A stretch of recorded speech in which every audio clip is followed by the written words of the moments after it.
These are the days the leaders of the Tour de France fear most. The days over which they have no control as the roads decide who stays up and who falls down. The Tour de France goes on whatever the weather. There's always some who enjoy the wet and there's always those who don't. On this day, they skimmed over the road surfaces with the third fastest average speed ever recorded in 75 tours.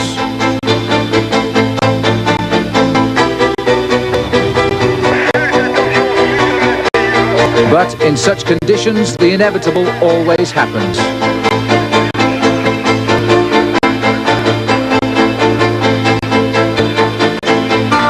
And even when the sun returned, it made the habit of the first few days difficult to break.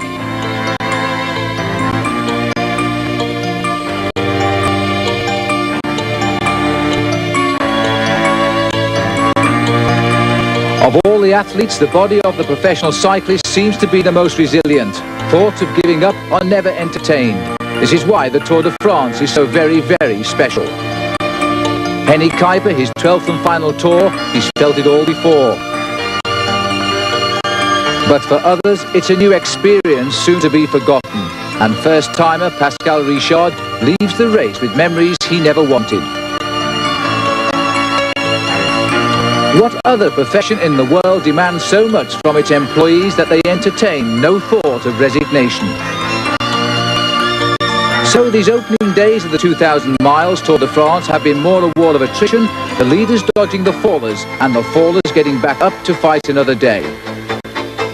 The race route has twisted gently through Brittany and Normandy, heading up to its first serious battleground on the fringe of the Belgian borders, among the steelworks and coal mines of Roubaix, where the rain had stopped, but the skies were still grey.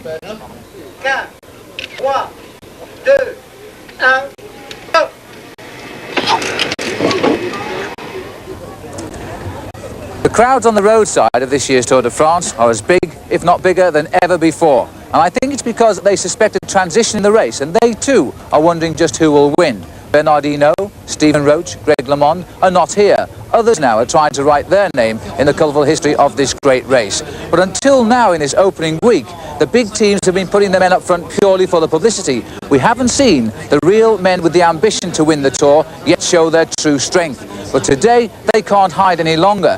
This is the first of 3 time trials, what we call the race of truth. If they have real ambition to win this Tour de France, then today they must come out to play.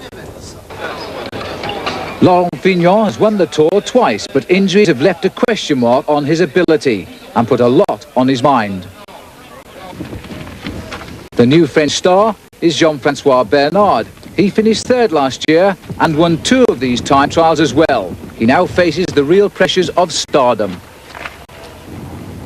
And Sean Kelly, the #1 since rankings began in 1983. This is the Irishman's 10th Tour de France, and at 32, many say the last one he can really think of winning.